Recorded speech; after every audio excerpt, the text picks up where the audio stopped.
नमस्कार, मैं अश्विनी कुमार। आज का मुद्दा में आपका स्वागत है। आज मुद्दा में बात होगी मिलावट के मायाजाल पर। जिस तरह से प्रदेश में फेस्टिव सीजन में खाने पीने के सामान से लेकर पूजन सामग्री तक हर चीज में मिलावट है, इससे कैसा बचा जाए, आज इसी पर चर्चा होगी। कई सवाल भी साथ में खड़े होते हैं, उन पर भी बात होगी। इस मसले पर हमारे साथ चर्चा के लिए मौजूद है राजस्थान खाद्य पदार्थ व्यापार संघ के प्रांतीय अध्यक्ष बाबूलाल गुप्ता जी, उपभोक्ता मामलात से जुड़ी संस्था कट्स इंटरनेशनल के प्रोजेक्ट ऑफिसर धर्मेंद्र चतुर्वेदी जी और न्यूज हेड प्रताप राव।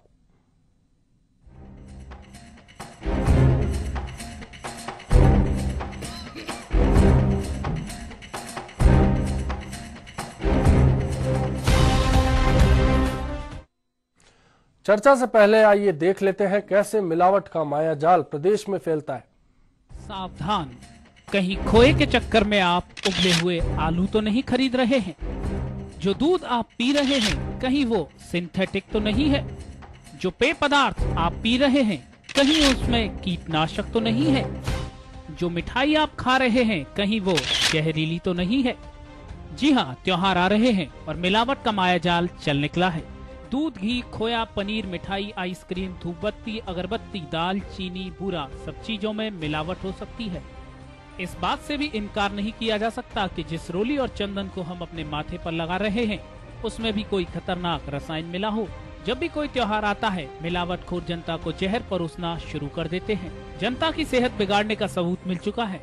जयपुर में चिकित्सा स्वास्थ्य विभाग की ओर से इस साल किए गए खाद्य सैंपलों में 15% मिलावटी पाए गए हैं, लेकिन फिर भी विभाग अपनी कमर कसता हुआ दिखाई नहीं पड़ता है। CMHO की टीम ने अब तक 668 सैंपल लिए हैं, जिनमें से 100 सैंपल मिलावटी पाए गए हैं। CMHO प्रथम ने जनवरी से सितंबर तक 426 सैंपल लिए। अक्टूबर से अब तक 22 सैंपल लिए जा चुके हैं, जिनमें से 76 सैंपल मिलावटी पाए गए। वहीं CMHO द्वितीय ने जनवरी से सितंबर तक 236 सैंपल लिए और अक्टूबर से अब तक 4 सैंपल लिए जा चुके हैं, जिनमें से 26 सैंपल मिलावटी पाए गए। यानी कि मिलावटखोरी के मामले लगातार सामने आ रहे हैं, लेकिन फिर भी शुद्ध के लिए युद्ध अभियान को शुरू नहीं किया जा रहा है। ऐसे में सवाल यही खड़ा होता है कि आखिर क्यों? खुद केंद्र सरकार ने ये माना है कि देश में बिक रहा ज्यादातर दूध और मिठाइयाँ मिलावटी या दूषित हैं। केंद्र की ये स्वीकारोक्ति अदालत में दिए गए एक शपथ पत्र के दौरान सामने आई। रिपोर्ट के मुताबिक 68% दूध के सैंपल घटिया पाए गए। खाद्य विभाग ने विभिन्न प्रदेशों में दूध के 1891 सैंपल लिए थे, जिनमें से 1226 सैंपल संक्रमित और मिलावटी पाए गए। यानी कि मिलावट के मामले लगातार सामने आ रहे हैं और जनता के लिए जहर परोसा जा रहा है। Bureau report, HBC news.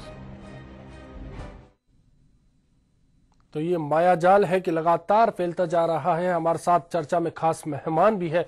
Dharmendra ji, जिस तरह से प्रदेश के हालात हैं, आपकी संस्था लगातार जागरूकता का काम करती रही है। क्या त्योहार आने वाला है, कोई जागरूकता की तैयारी?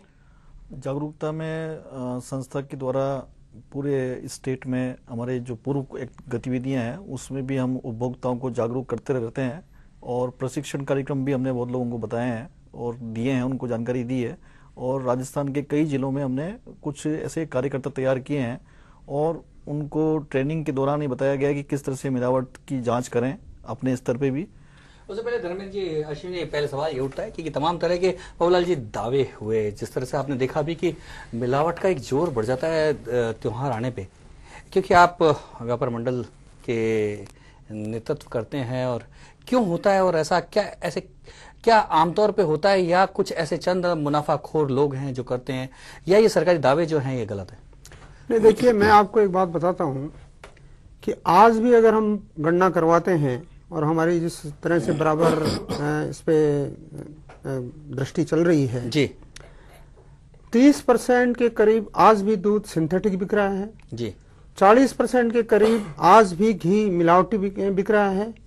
और अगर दूध में मिलावट की बात करें तो 100% ही है। पानी तो सब में ही मिला करके बेचा जा रहा है। मुझे तो ताज्जुब की बात ये लगती है कि इवन जो सरस का दूध बिक रहा है, अगर उसके भी सैंपल लिए जाते हैं तो वो भी ठीक नहीं बैठते। तो बड़ी बात ये होती है कि आप खुद ही सरकारी आंकड़ों को सही बता रहे हैं।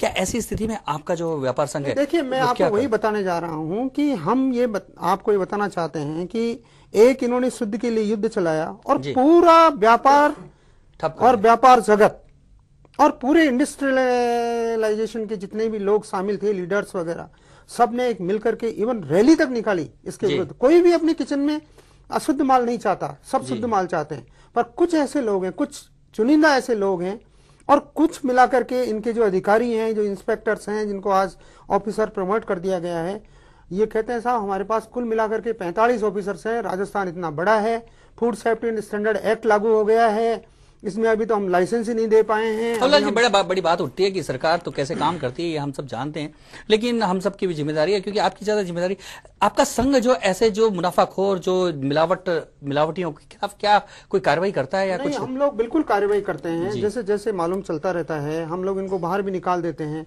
पर वो हमारे संघ के मेंबर नहीं रह करके उल्टा ये और कहते हैं कि अब आप क्या कर लेंगे, अलग संघ बना लेंगे, क्योंकि अलग संघ बना लेंगे, नहीं तो अलग अपना, क्योंकि वो और ये सरकारी तबका दोनों मिलकर के ये लंबा गेम खेलते हैं, और इसके इनको नया, अब उनको कोई हमारा नेतृत्व वहां नहीं चलता है और सरकार का कोई दबाव नहीं चलता। बाबूलाल जी ने एक बड़े सवाल उठाया कि जिस तरह की जांच, शुद्ध के लिए युद्ध और तमाम तरह के चलते हैं, लेकिन असलियत में तो सरकारी तंत्र ही मिली भगत करके इन मिलावटखोरों को सहयोग देता है, ऐसा नहीं? इसमें ऐसा हुआ कि जिस तरह की जो सिस्टम था पहले डिपार्टमेंट का, डीएसओ भी था और जो हेल्थ डिपार्टमेंट है वो भी इसमें टेस्टिंग वगैरह में इन्वॉल्व था। अभी जैसा आपको जानकारी है कि नया जो food security, food safety and और स्टैंडर्ड्स एक्ट आया है, और उसके लिए फूड सेफ्टी कमिश्नर अपॉइंट हुए हैं जी, public health department, public health director भी हैं वो जी। तो वो अब स्टेट के अंदर इस तरह से जो है सीएमएचओ को पास भी पावर्स दिए हैं इस तरह की, तो कोई भी कंज्यूमर अगर उसको लगता है कि किसी पदार्थ में मिलावट है, नहीं, पर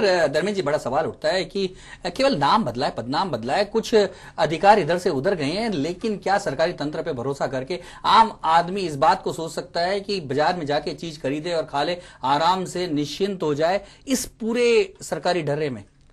नहीं, इसमें जैसा एक चीज बात है कि जो डिपार्टमेंट के लोग हैं, जैसे कंप्लेंट होती है और उस पर कार्रवाई भी होती है, एक्शन भी होता है जी। पर हमने जब अक्सर डिपार्टमेंट के लोगों से बात करते हैं तो कहते हैं साहब लोग शिकायत नहीं करते हैं। क्या बाबूलाल जी, बड़ा सवाल ये होता है कि आज फ्रूट्स आप देख लीजिए जी, व्यवस्था देखिए, आप कहते हैं ना कि कौन मिलकर के क्या करता है। आम को सब जानते हैं कि बिगर मसाले के नहीं पकाया जा सकता जी। आम को तो सब जानते हैं, अब किसको पता है कि सेव में भी यही स्थिति है, स्प्रे कितना गया है, चीकू को उसी के पकाया जा रहा है और दूसरे जितने भी फ्रूट्स हैं उसी से पकाए जा रहे हैं। कोई अब इसकी ये क्या व्यवस्था है? कहीं सेंट्रल गवर्नमेंट से या फूड सेफ्टी एक्ट बना लें और बना लें, पर ये जरा साधन तो बताएं कि केले को किससे पकाएं लोग, और कहां कैसे इसको सर्व करें, कितना कहां केला पैदा होता है, कहां आकर के सर्विस हो रहा है। तो ये रोका जाना चाहिए, 100% रोका जाना चाहिए। जहर है पूरा, हम डायरेक्ट आदमी को जहर खिला रहे हैं। पानी में मिलावट हो गई, आज पानी की बोतलों को आप चेक करो, 90% सब मिलावट मामला चल रहा है। इवन बिस्लरी की नकली बोतलें बिक रही हैं।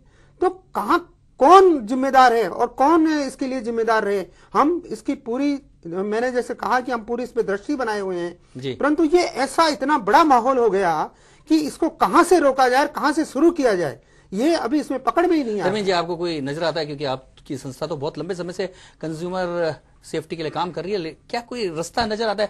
बाबूलाल जी जिस तरह से बता रहे हैं कि कोई रास्ता नजर नहीं आ रहा। नहीं, रास्ता में तो इसमें है जी कि जो कंज्यूमर है जी और जो मैन्युफैक्चर है, मैन्युफैक्चर भी कहीं ना कहीं कंज्यूमर है जी। जैसे मान लीजिए कोई आइटम बना रहा हूँ तो मैं भी कुछ चीजें कंज्यूम कर रहा हूँ, तो ये तो लोगों को, कंज्यूमर्स को और जो मैन्युफैक्चरर है उनको भी सोचना पड़ेगा। जैसे मान लीजिए कोई आदमी ब्रेड बना रहा है तो वो दूध भी पीता है, उसके बच्चे भी पीते होंगे, तो ये तो आम लोगों को, सभी लोगों को सोचना पड़ेगा कि हम कर क्या रहे हैं।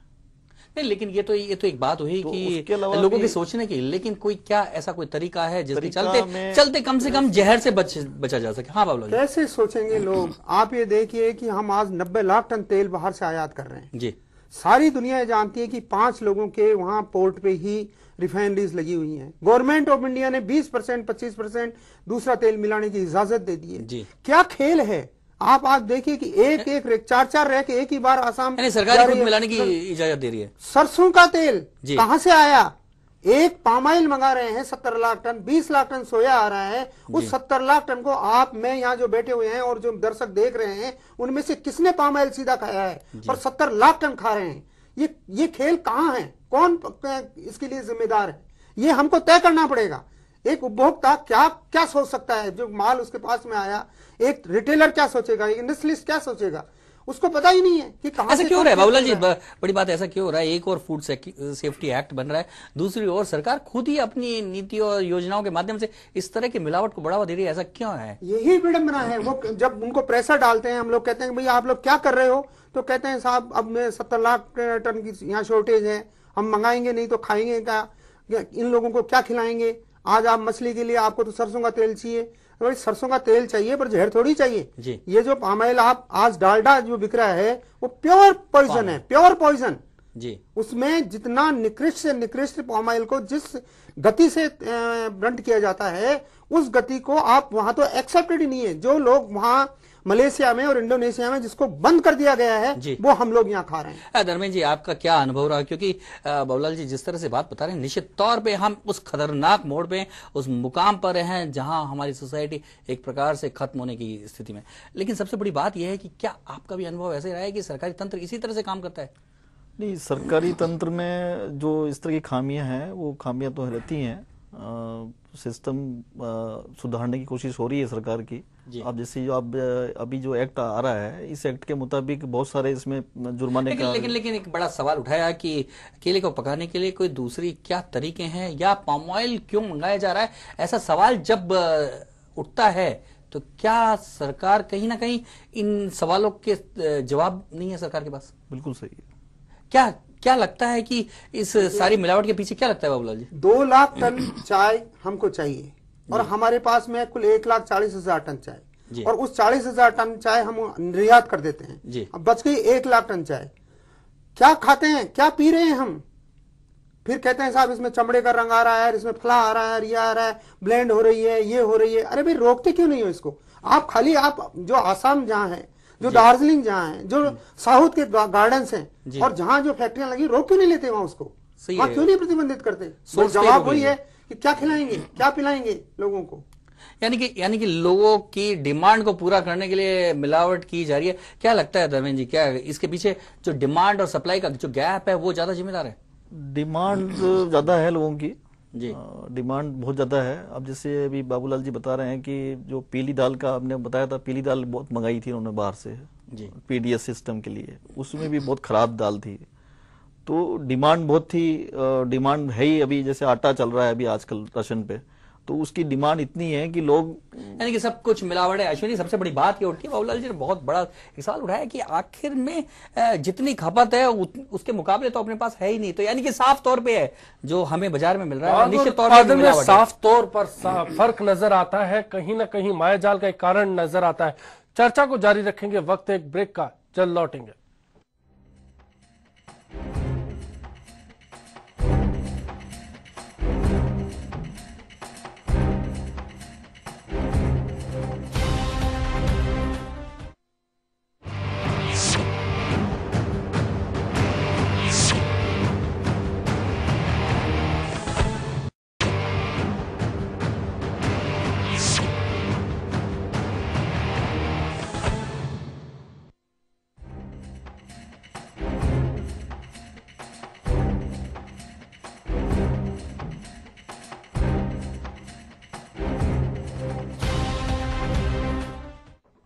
ब्रेक के बाद फिर आपका स्वागत है। मिलावट के माया जाल पर चर्चा जारी है। जनता क्या सोचती है इस मसले पर, आइए जानते हैं।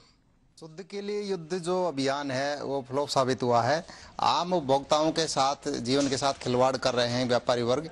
मिलावट खूब धड़ल्ले से हो रही है। जो भी व्यापारी वर्ग है वो अधिकतम मिलावट कर रहा है चीजों में। खाने पीने की कोई भी चीज हो, ऐसी कोई चीज नहीं है जिसपे व्यापारी वर्ग ने, ये लोग व्यापारी लोग खुशियों की जगह जहर बांट रहे हैं लोगों में, जिससे बच्चों की सेहत पर, बड़ों की सेहत पर बुरा असर पड़ता है। तो हमें प्रशासन को चाहिए कि इस पर रोक लगाए और पहले से ही इसके लिए तैयार रहे कि जिससे जो मिलावट कर रहे हैं उनको पकड़ा जा सके। त्योहारों में मिलावट हो रही है, मिलावट में त्योहार मनाए जा रहे हैं। सरकार उसके लिए काफी बार कदम उठाती है मगर उसका पूर्ण रूप से सफल नहीं किया जाता। और सब चीजों में मिलावट आ रही है आजकल बहुत ज्यादा। मसाला ले लो, चाहे दूध ले लो, चाहे सब्जी ले लो, सब में कुछ न कुछ। सब्जियों में फास्फोरस आता है, मसालों में पता नहीं क्या क्या मिला हुआ आता है। प्रशासन को इस ओर ध्यान देना चाहिए और सभी मिलावट और जो भी ये रैकेट चला रहे हैं उनको सबको अपने। जनता सवाल खड़े करती है, व्यापारी को घेरती है। हमारे साथ खास मेहमान भी है, प्रताप जी भी। प्रताप जी, व्यापारियों को क्यों घेरा जाता है? जैसा कि बाबूलाल जी लगातार बता रहे हैं